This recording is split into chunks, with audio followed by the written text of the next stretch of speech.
Hello and welcome. I am excited to just do a kind of a basic intro to investing series.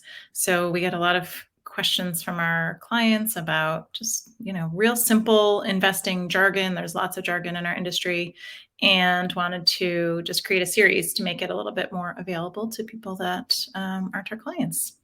So, my name is Danica Waddell. I am the president and founder of Zena Financial Planning, and this is going to be the first one in this series. So, today we're just going to talk about what are stocks and bonds, what are mutual funds, those sorts of things, and then we'll move into some other topics in some additional videos in the series. So if you have specific questions and you want us to answer any of them, would love to hear from you. So feel free to drop us a note either on YouTube or you can email us hello@zenafp.com to get your questions answered. So what we're going to be talking about today is, like I said, just essentially what are stocks and bonds and how to think about them. How do they work? What does it mean to invest in stocks and bonds? And so just really getting kind of very, very simple, but really understanding those building blocks before we start to get into things that are more advanced. So let's start off with stocks. Most people are at least familiar with the concept of stocks, whether or not you understand exactly how they work. But when you buy a stock in a company, you're essentially buying a part of that company. So if you own stock in Nike, you effectively own a percentage of the company, even though it's going to be very, very, very small percentage. And so when you own that company stock could go up or down. We have no guarantee of how Nike stock is going to perform. It could double, it could go to zero. So there's a lot of potential when you own stocks. You could see a lot of growth in how much, in what you own. But it's also very risky. So there's no guarantee. Your money is not insured. It's not guaranteed in any way. So if you invest, $1,000 into some individual company stock, you might never get that $1,000 back, basically. So there's a fair amount of risk when you are purchasing an individual stock. I wanted to just look at a quick stock chart because I think this is helpful for people to just understand like what a typical stock chart might look like. So I'm using the example of Amazon.com here. And for our purposes, I'm only looking at the last 5 years. So this is effectively what Amazon stock performance has looked like over the last 5 years. So you can see it was relatively stable for a couple of years and then shot up quite a lot and stayed at a higher level and then has been more volatile again in the last year and a half.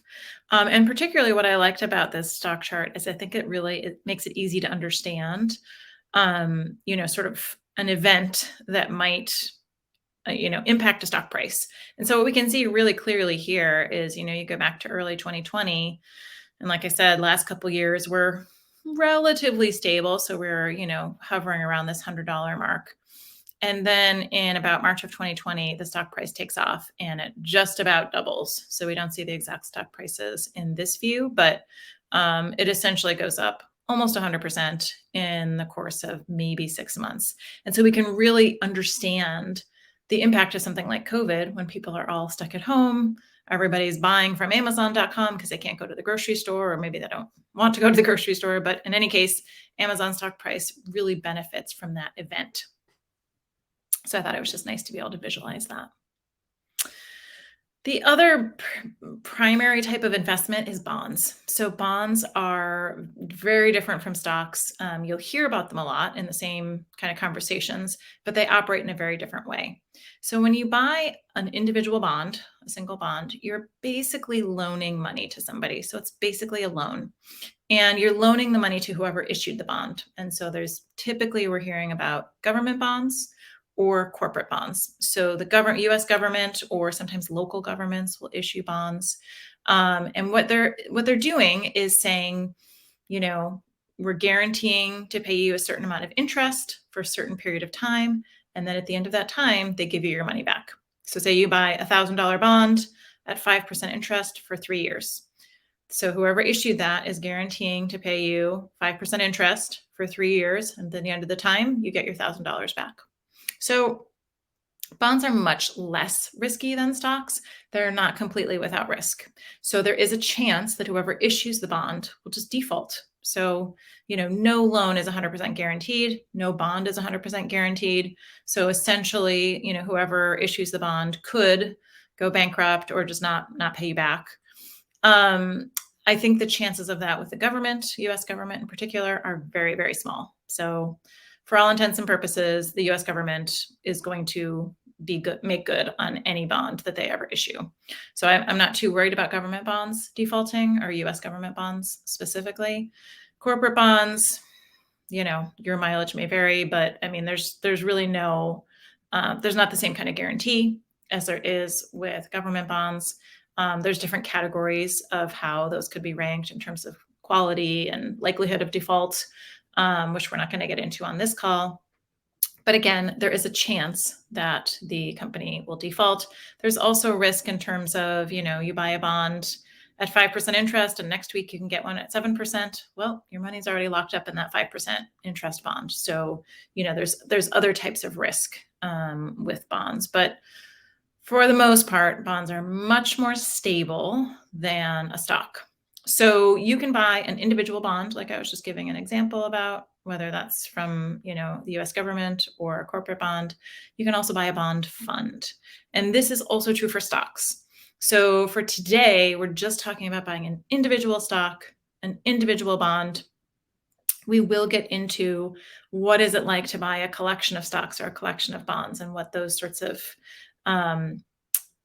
sorts of investments look like. But for today, we're just talking about individual stock, individual bond, and just how they work.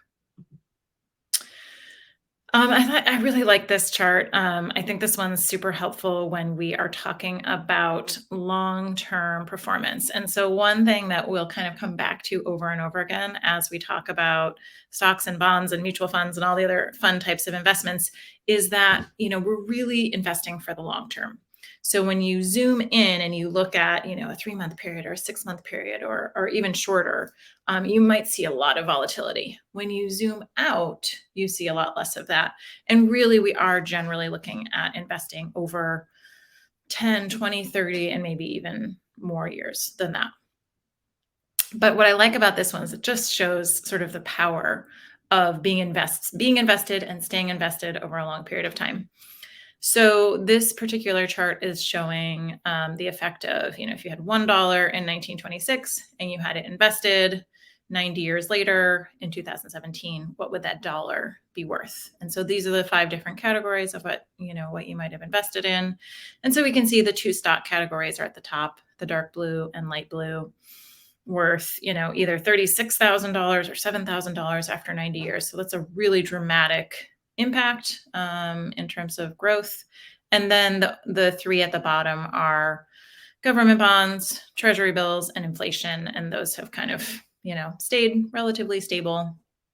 Haven't seen as much growth in those areas. So when we're talking about investing for long term, we want you to have a pretty good amount of stock in your portfolio because, if you are just in government bonds or something like that, you're just not going to see a lot of growth over the long term. So that's the primary takeaway from this chart. I think that's probably good for today. In the next version of this, we'll talk about mutual funds and ETFs and all the rest of it. But I think that's a good overview on what stocks and bonds are, just at a core level. And so hopefully this is helpful. Again, would love to hear if you have questions or feedback, and see you on the next recording, the next video.